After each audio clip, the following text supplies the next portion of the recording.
الحمد لله رب العالمين والصلاة والسلام على رسوله محمد وعلى آله وأصحابه أجمعين وأشهد أن لا إله إلا الله وحده لا شريك له وأشهد أن محمدا عبده ورسوله bütün alemlerini, bütün dünyalarını yoktan var etişi Allah subhanahu wa ta'ala hamd bulsun.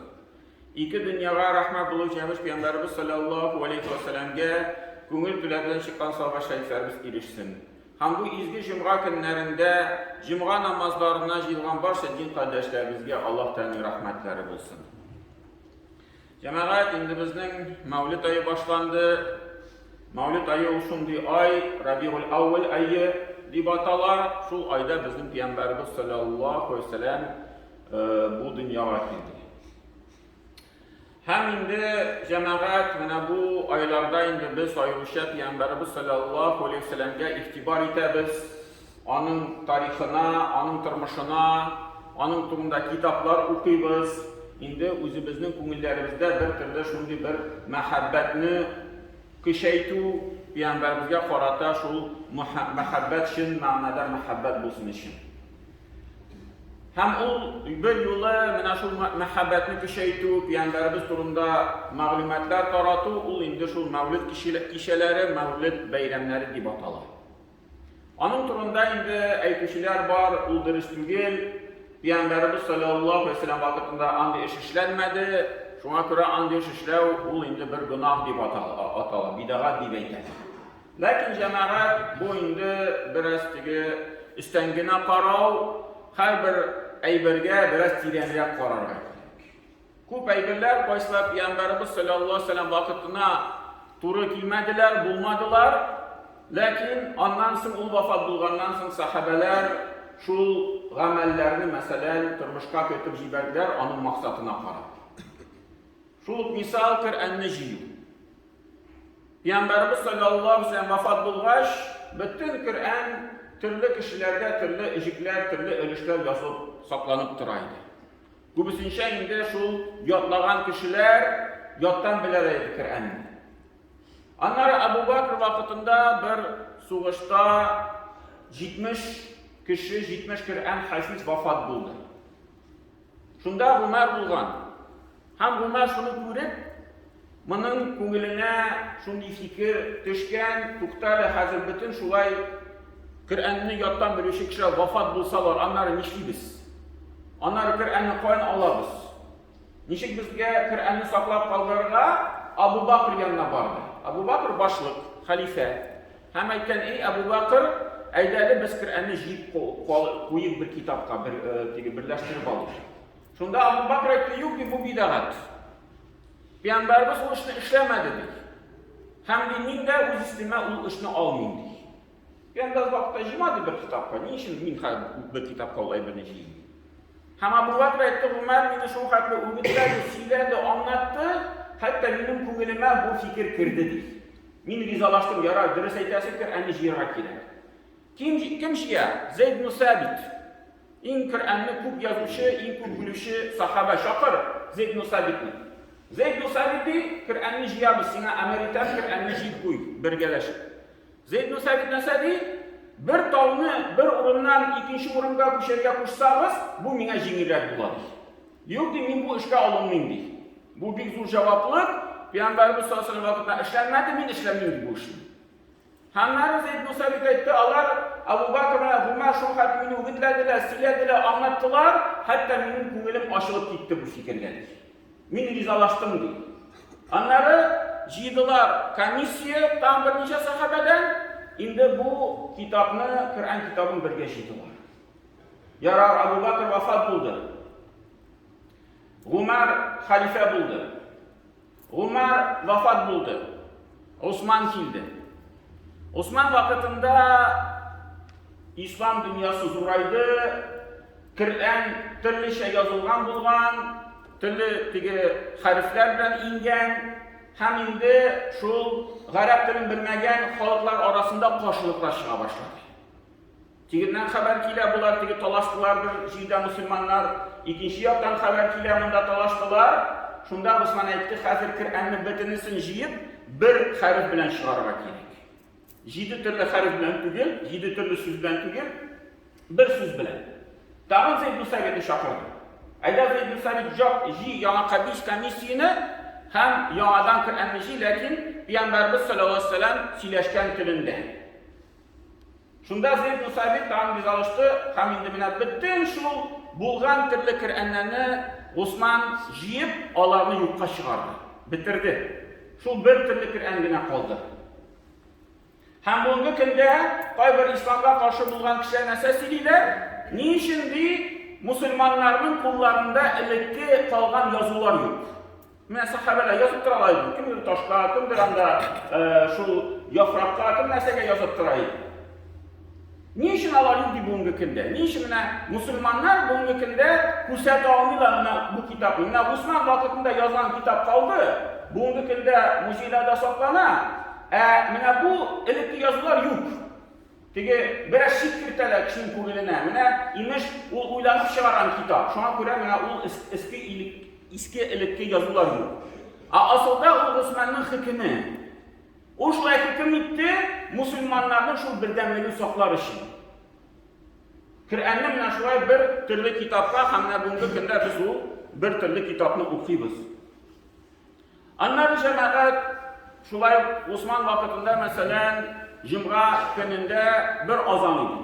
Bir azan Cum'a namazına şakıraydı. Anlar Cum'a okuyorlar kişiler bazarda yeriler. Siz nişler bulmadınız Cum'ada? Nişler kırmadınız meşitke? Şuraya mı? Biz siz nişe kaldık, bilmişe kaldık. Saat yok bitindi. Mesela yok kişi bazarda yerip, indi işitmişe kalgan iken azanını. Şunda Osman etken alaysa iki azanını eyteriz. İki azan. Başta şu namazga şakıratırgan azan, ikinci azan indi şu farz elişine hıdbege şakıratırgan azan. İki azanını ilan eteriz. Bu Osman'ın hükmü. Peygamber sallallahu vaktinde iki azan aytılmıydı. Bugünkü günde biz şu maksat bulgaç kişilerine şu iktibarın alır için, Cuma'ga şakırır için iki azanını biz bugünkü günde bu tertipini şuraya alıp vararız. Hemen şuraya bütün nesne cemaat. Her bir nesnenin bulayına Peygamber vaktinde bulmadığı oluşmuşlarda yaramı, uldırız değil, baştan maksatın kararı gerek. Maksatı dürüst bulsa, faydası bulsa, bu işte bir mingi tigi ziyan yok. Belki faydası da var. Hem indi şu mevlid diyen eyber, Peygamber'i iske alı diyen eyber, dürüst ikenligine deliller getirip, indi bir delil şundi, Peygamberimizden sallallahu aleyhi ve sellem'den sıraganlar iken, şimdi işin düşenbe gün uraza tutasın. Ni maksat bilen? Oturuşa cevaplar bilgen idi, şunun bir cevabı düşenbe gününü min tudum deyil. Düşenbe gününü min tudum, şu iske alıp şu günü uraza tutan. Peygamber'in şu tuğan gününe yılına bir güne tapkılı tugün, ondan sayın ihtibar eteydi. Bütün rivayette ettiğinde şu gününü min tudum, hem şu gününe nina Kur'an ina başladı. Şu gününü zorlap diye ihtibar alıp. Bütün bir delil şu yaktan, bu indi Musa aleyhisselam'ın vakıgası koşan Peygamberimiz sallallahu aleyhi ve sellem Medine'ye kuşkeş, sahabeler nese dediler, şu Aşura gününde Yahudiler uraza tutalardı Medine'de. Şunda Peygamberimiz sallallahu aleyhi ve sellem sıragaş niçin tutasız Allah ettiler, Musa bu vakitini, bu gününü Firavun'dan kutuldu. Çünkü dengizden ötüp, Firavun'dan kutuldu o günde. Şuna ihtibar etip biz uraza tutarız. Şunda Peygamberimiz sallallahu aleyhi ve sellem dedi, Musa bizge paraganda, sizge paraganda bizge Musa yakınrak. Benim ağır paranda hakkı kübrek, şuna göre Müslümanlara Aşura günde uraza tutarız demekti. Demek Peygamberimiz sallallahu aleyhi ve sellem Musa'nın şunday bir zor vakıgalıkını iske alıp ağır ihtibar etti. Hem de biz Müslüman bularak cemaat, mene şu Peygamberimiz sallallahu aleyhi ve sellem tuğan kenge, tuğan ayga ayrım ihtibar etti, o yaktan da diğer bir anın ziyanı yok. Anları cemaat, şulay yok, rivayet ile İbn Abbas'tan İbn Abbas'tan kile. İbn Abbas'tan kile. Peygamber Aleyhisselam abisinden Ebu Leheb vafat bulgaç di bir yıldan sonra tişime kirdi. Hem de şunda Mina'nın en naşar halde kurdum di. Ebu Leheb bu kim? Bu Peygamberimiz sallallahu aleyhi ve sellem'in abisi. Onun turunda şu Tebbet Yede Ebi Leheb'i diyen suresi indi. Tebbet suresi indi onun turunda.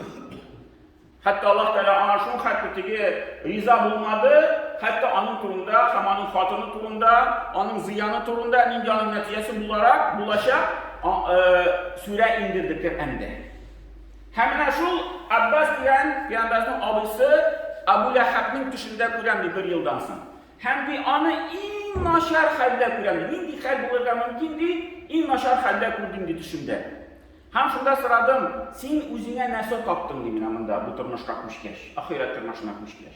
Olaydı, men de en ağır nesini taptım bu turmuşta. Fakat de şu Düşenbe gününe biraz gına gazap jinileye. Düşenbe gününe biraz gına gazap jinileye. Şunu bilen rivayet biter, hem indi sahabeler, indi galimler, onun işi anlatma bileler. Bu di Peygamberimiz sallallahu aleyhi ve sellem tuğan vakitinde özünün bir kılın azat etti. O şu kıl Peygamber tuğu turunda haber getirgeç. Şartlığı bilen Ebu Leheb benim plimenlik tuğdu deyip men seni azat etem deyip indi kılın azat etti şartlığından. Şu şartlığı sebepli değil, mene şu düşenbe gününe ağır şu tigi azap jingileye. Şu yaptan da aytarım ne bu Peygamberimiz sallallahu aleyhi ve sellem tuğuna şartlanı, ol indi bir türlü şundi savabqa erişir. Hatta mene Ebu Leheb de indi gazabından birazgina jingileye şu günden. Hem indi cemaat şuayet Peygamberimiz sallallahu aleyhi ve sellem tuğunda Allah Teala nasıl etti? İnna Allah ve melaiketuhu yusalluna alen nebi. Derslikte Allah Teala hem ferişteler Peygamberge salavatlar okuyorlar. Ya eyyuhellezine amenu sallu aleyhi ve sellimu teslima. Ey siz iman getirgen bendeler, Peygamberge sizde salavatlar okuyunuz, hem teslimler, selamlar aytıp durunuz. Hem bu bir ayette Allah Teala ayette Kul bifadlillahi ve birahmetihi febizalike felyefrahu huve hayru mimme yecma'un. Ey diyorlarga Allah Teala'nın rahmetine hem Allah Teala'nın faziletine Allah bir şartlanıp tırsınlar. Hem Allah Teala fazileti müfessirler ayetler bu Kur'an-ı Kerim. Kur'an'ga şartlanıp tırsınlar diye. Ve bir rahmetihi Allah Teala rahmeti ol Peygamberimiz sallallahu aleyhi ve sellem. Hem Allah Teala bizge emrite Kur'an kilune hem Peygamber sallallahu aleyhi ve sellem kilune şartlanıp tırgıdı. Felyefrahul mu'minun. Allah bir mümin kişiler şartlanıp tırsınlar. Huve hayrun mimme yecma'un. Ol di şu şartlanı bütün cihan meselelerine, bu bütün dünyaya kararında hayırlırek diyor Allah Teala. Mine şu bir şartlanı Kur'an'ga hem Peygamberimizge bütün dünyaya kararında ol hayırlırek. Hem şular cemaat Peygamberimiz sallallahu aleyhi ve sellem turunda şiirler sililer idi. Mine Mekke'den kilgende rivayetler ile bütün Medine'de şiir bilen karşı aldılar, şiirler okuyor.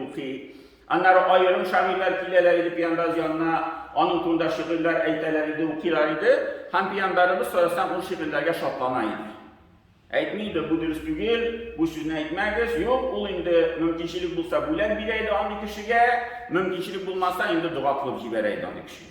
Hayırlı dualar kılıp jibereydi deyip, hem indi mine o da rivayetler ile, hem indi mine şundi, ışıraşularda Peygamberimiz sallallahu aleyhi ve sellem turunda çileşkende, en mühim mine şu bizim işlerimiz İslam dinine turu kirletiyiş. Salavatlar aytı, anda Kur'anlar oku, dualar kılı, ol bütünüsü şu Peygamberimiz sallallahu aleyhi ve sellem kuşkan işler. İndi mine şundi bir karşılıklar dinge turu kirletirgen nesine bulurga tiyiş tügül. Koyur vakitlarda, şundi meclisede jilganda, şundi bir gerekmegen işler kilip çığa, şundi bir tigi savaplı işler deyip aytıp türlü şundi dinge karşı turganda ebirlerini işlep koyalar. Elbette indi bu vakitte bu karşılık. Bu işlerini indi biz İslam dininde şu elbette nesini qarıyız. Eğer de İslam dinine turu ikilerken biz o işlerini işleyiriz. Eğer de karşı iken biz o işlerini taşlarga kaldırga tiyiz. Менә ул яктан гына инде игътибарлы булырга кирәк. Абулай асылда Пәйгамбәрбез саллаллаһу алейһи ва сәлләм искә алу, аның турында сөйләшү, аңа салаватлар әйтеп тору, ул инде аеруча саваплы эшләр булып тора Аллаһ Тәгалә каршында. Һәм менә бу айларны файдаланып, инде бу айлардан да тыш һәр вакытта Пәйгамбәрбез саллаллаһу алейһи ва сәлләмнең тормышын өйрәнеп, аның сөннәтен өйрәнеп, шул сөннәт буенча безгә һәрберебезгә Аллаһ Тәгалә яшәргә насыйп итсен. Баракаллаху лана ва лакум фи Кур'ан al-Azim, нафa'на ва iyyakum bil ayati wa dhikril hakim, innahu huwal jawwadul karim wa sami'ud du'a.